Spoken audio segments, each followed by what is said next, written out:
যে বাংলাদেশটাকে চালাইতেছেন আপনারা তিনজন, যে সমন্বয়ক উপদেষ্টা পরিষদে আছেন সেই তিনজন, এবং আপনি এবং জনাব হাসনাত আব্দুল্লাহ, আপনারা পাঁচজন যদি ধরে নেই তাহলে এই যে কি জানি বলে নাগরিক কমিটির জনাব পাটোয়ারি, জনাব আক্তার, তারাও কিছুটা সরকার চালাচ্ছেন। আপনারা সব জায়গায় সালিশ মোকদ্দমা করতেছেন, আপনাদের কথায় আপনারা বদলি করতেছেন, আপনাদের কথা আমি যা শুনি আর কি, এইগুলি কি মিথ্যা? মানে উপদেষ্টাদের মধ্যেও অনেকে এইটি দেখতেছেন যে আপনারা যেটা বলতেছেন, আপনারা যেদিকে যাইতেছেন দেশটা সেদিকেই যাচ্ছে।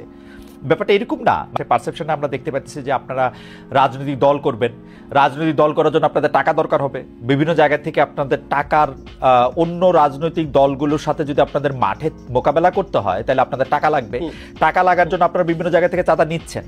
কখনো সেই চাঁদা গাড়ি হয়ে আসছে, কখনো সেই চাঁদা বাড়ি হয়ে আসছে, কখনো রূপায়ণ টায়ার আপনাদের অফিস হয়ে আসছে, কখনো আপনার কম্বল হয়ে আসছে সার্জিস, কখনো আসিফ মাহমুদের হেলিকপ্টার হয়ে আসছে। তো ওই যে চাঁদার অংশটুকু আপনারা পাচ্ছেন, সেটা পাইতে হলে আপনাদের তো কিছু না কিছু কাজ করে দিতে হবে। সেই কাজগুলিও আপনারা করতেছেন। এইটা হচ্ছে পারসেপশন, এটা হচ্ছে আপনাদের বিরুদ্ধে অভিযোগ। যদি আপনি বলেন বা কেউ কেউ এটা অভিযোগ হিসেবেও দেখতে চান না, কেউ কেউ মনে করেন যে এটা ঠিকই আছে, এটা নিয়ে আমরা আপনার সাথে একটু কথা বলবো। আপনারা নির্বাচন চান না, এটাই আমাদের ম্যান্ডেট, সেইটা একটা আওয়ামী প্রবণতা এবং অন্যান্য আওয়ামী প্রবণতাও আপনাদের মধ্যে দেখেছেন কিনা। আমি ওই প্রশ্ন করেছিলাম যে আপনাদের কাজ মাঝে মাঝে আমার কাছে খুবই আওয়ামী লীগের মতো মনে হয়। পুরো ব্যাপারটা ধরে যদি একটু বলেন। যেমন ভাই এক্সাম্পলটা দেন, আপনার লাস্ট কথার একটা যে এক্সাম্পল। যেমন আওয়ামী লীগও পছন্দ করতো না তাদের বিরুদ্ধে কোনো কিছু লেখা হইলে, আওয়ামী লীগ কোনোদিন পছন্দ করতো না তাদেরকে কেউ সমালোচনা করলে, আওয়ামী লীগ খুবই বিভিন্ন জায়গায় গিয়ে এই হুমকি দিত আমরা যেটা বলবো সেইটাই হবে। আওয়ামী লীগ বলতো যে ভোটের দরকার নাই, উন্নয়ন আসে। এই সরকারের মধ্যে থেকে অনেকে বা এই সরকারের সমর্থক অনেকে এটা বলতে চায় যে নতুন করে নির্বাচনের দরকার নাই, আগে আমরা সংস্কার করব, আমাদের এইটাই ম্যান্ডেট, গণ অভ্যুত্থানই আমাদের ম্যান্ডেট। তারপরে বিভিন্ন সময় বিভিন্ন জায়গায় যে একটা আছে না, একটা তর্জনী উঁচায়া তর্জনীর নির্দেশ করা, উই আর দে করা, এইটা আওয়ামী লীগের যে জায়গা থেকে আমরা যেই 15 বছর যে রক্তাক্ত অভিজ্ঞতার বা যে বিভ্রান্তির মধ্যে আমরা ছিলাম, যে বঞ্চনার মধ্যে আমরা ছিলাম, সেটাও আমরা আসলে অনেক সময় আমি প্রত্যক্ষ করি। আপনি চাইলে আপনারা আমি আলাদা আরো অনেক উদাহরণ দিতে পারি আর কি।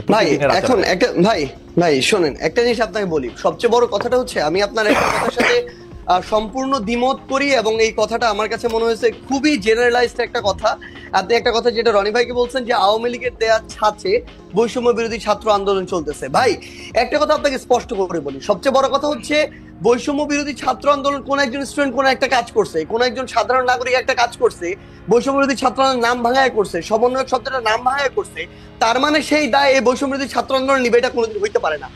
আমরা আমাদের জায়গা থেকে সবচেয়ে বড় যে জিনিসটা দেখছি যে এই পুরো যে আপনি যে সিস্টেমটার কথা বলতেছেন, কালচারটার কথা বলতেছেন, এইটা বৈষম্য বিরোধী ছাত্র আন্দোলন বলতে আপনারা যাদেরকে চেনেন ফেস হিসেবে এই মানুষগুলো এটার জন্য সবচেয়ে বেশি স্ট্রাগল করে যাইতেছে। এই পুরো বাংলাদেশের নতুন যে সংস্কার প্রক্রিয়া, এটার জন্য সবচেয়ে বেশি স্ট্রাগল করে যাইতেছে। কোন জায়গাটা থেকে? আসলে এই যে বাংলাদেশে বিগত 16 বছরে এই যে একটা কালচার এস্টাবলিশ করে দেওয়া হয়েছে, মানুষের রন্ধ্রে রন্ধ্রে এই যে বিভিন্ন তোষামোদি, কালপ্রিটগিরি বিহেভিয়ার গুলো ঢুকে গেছে, এই যে বিভিন্ন রকম অপকর্মের সাথে জড়িত হওয়ার প্রবণতা ঢুকে গেছে, ব্যক্তি স্বার্থ এই যে চিন্তা করার যে প্রবণতা ঢুকে গেছে, মানুষ সামগ্রিকভাবে কালেকটিভলি এই জায়গাটা থেকে এখনো বের হইতে পারতেছে না। মানুষ এখন প্রত্যেকদিন 100টা তদবির নিয়ে আসে। মানুষ এখনো তাদের জায়গা থেকে নিজেরটা দেখে শুধুমাত্র যে আমি ট্রান্সফার নিয়ে আজকে যদি ভোলা থেকে ঢাকায় যাই আমার ফ্যামিলি একটু ভালো থাকবে, কিন্তু ঢাকার যে ফ্যামিলিটা বরিশালে যাবে তার কি হলো সেটা মানুষ চিন্তা করে না। আপনি যদি আজকে দেখেন এই পুরো বাংলাদেশের যে রাজনৈতিক দলগুলো, এই দলগুলো বিগত অর্ধ শতাব্দী ধরে যেই পলিটিক্যাল কালচারটা প্র্যাকটিস করে আজকের এই অবস্থানে আসছে, এই অভ্যুত্থানের পরও ওই পলিটিক্যাল কালচার থেকে ওই পলিটিক্যাল দলগুলো বের হইতে পারে না, তার রাজনৈতিক নেতৃবৃন্দ বের হইতে পারে। ভাই শেষ করে ভাই আমরা তো চোখের সামনে থেকে দেখতেছি, আপনাকে বলি ভাই, আপনি তো বাইরে থেকে দেখতেছেন, আমরা চোখের সামনে থেকে দেখতেছি। আপনাকে বলি আজকে এই যে এত এত রক্তের উপরে দাঁড়িয়ে, খুনের হত্যার উপরে দাঁড়িয়ে, লাশের উপরে দাঁড়িয়ে এই যে সরকার, আমরা তো সরকার সরাসরি নাই, কিন্তু আমরা সরকারকেও দেখতে পাচ্ছি, মাঠকেও দেখতে পাচ্ছি। আমাদের সবচেয়ে বড় যে সুবিধাটা হয়েছে, মানুষের না আসল চরিত্রটা আমরা দেখতে পাচ্ছি। বড় বড় রাজনীতিবিদ, বড় বড় সুশীল, বড় বড় শিক্ষাবিদ, বড় বড় মিডিয়া ব্যক্তিত্ব, এগুলো আপনার সামনে যতটা ভদ্র যেভাবে প্রেজেন্ট করে, ভিতরে এক একটা কালপ্রিট এবং ভণ্ড। এরা ভিতরে ভিতরে নেগোসিয়েশন করে, ভিতরে ভিতরে এরা তদবির করে, ভিতরে ভিতরে এরা আগের কালচারটা এস্টাবলিশ করার জন্য মাঠে তাদের ছেলেদেরকে পাঠায় চাঁদাবাজি করে, উপরে এসে বলে কে ওখানে চাঁদাবাজি করতে গেছে। এই যে রাজনৈতিক দলের বড় বড় যে নেতাকর্মীগুলো, তারা যদি মাঠ পর্যায়ে বাংলাদেশের বড় রাজনৈতিক দলগুলো সহযোগিতা না করে, তাদের যারা কর্মী তাদেরকে তলে তলে ওই ভিতরে পাঠায়, আবার উপরে উপরে আজকে আপনি দেখেন কেন আওয়ামী লীগের বিচার হইতেছে না। আওয়ামী লীগের বড় বড় নেতা কর্মীগুলোকে শেল্টার দিয়ে রাখছে।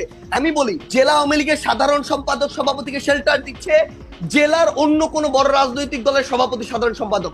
This is the bitter truth. এই শেল্টার দিতেছে টাকার বিনিময়ে, এই শেল্টার দিতেছে ম্যান পাওয়ারের বিনিময়ে, অথবা এটা চিন্তা করতেছে আজকে থেকে 5-10 বছর পর তার যদি খারাপ সময় আসে সে তাকে শেল্টার দেবে। ভাই একটু জাস্ট সেইটা বুঝাই। ফিনিশিংটা আচ্ছা ফিনিশিংটা দেন। সামগ্রিকভাবে শুরু করি। তো সবচেয়ে বড় কথাটা হচ্ছে বৈষম্য বিরোধী ছাত্র আন্দোলন বলতে যে তিনজন ওইখানে সরকারি উপদেষ্টা কিংবা মাঠে যারা আছে অ্যাকচুয়ালি যারা স্পিরিটটাকে ধারণ করে, ভাই 5 তারিখের পরে বৈষম্য বিরোধী ছাত্র আন্দোলন হইছে নতুন করে এই সংখ্যাটা বেশি, তারা এই নাম ভাঙ্গায় খাইতেছে আরো বেশি। এবং এই মানুষগুলো থেকে শুরু করে অন্যান্য যারা আছে তারা যদি তাদের জায়গা থেকে যেটুকু সহযোগিতা করা দরকার, এরা শেখ হাসিনার বিরুদ্ধে যেভাবে সহযোগিতা করছে ওই সহযোগিতা যদি থাকতো বাংলাদেশ 6 মাসে প্রত্যাশার চেয়ে বেশি পরিবর্তন হইতো। কিন্তু সবচেয়ে বড় সমস্যা হচ্ছে আমরা তো সামনে থেকে ওইখানে থেকে ফেসটা পরিচিত হয়ে যাওয়ার কারণে সবকিছু আমাদের কাছে আসে, প্রাণপণ চেষ্টা করে। ভাই আমাদের তো পালাবার পথ তাই, আমরা যেদিকে যাই ঝুলাবে, এটা হচ্ছে রিয়েলিটি ভাই। তো সবচেয়ে বড় কথা হচ্ছে আমরা আমাদের প্রাণপণ চেষ্টা করে যাচ্ছি এবং যাব, কিন্তু এই সামগ্রিক যে স্টেক হোল্ডার গুলো যেগুলো ফাংশন না করলে, হেল্প না করলে, ওয়ার্ক না করলে, ভাই শুধু একটু শেষ করেন। এই যে বিষয় সামগ্রিক যে স্টেক হোল্ডার গুলো এগুলো তো বিগত কালচার গুলোর সাথে অতপ্রতভাবে জড়িত এবং সহযোগী। এরা যদি এই কালচার থেকে বের না হয়, বৈষম্য বিরোধী ছাত্র আন্দোলন বলতে যাদেরকে চেনেন বা যারা আছে তারা তাদের জায়গা থেকে যতটুকুই কাজ করুক না কেন ওই কাজগুলো আওয়ামী লীগের মতো করে হয়ে যাচ্ছে। খুবই চমৎকার।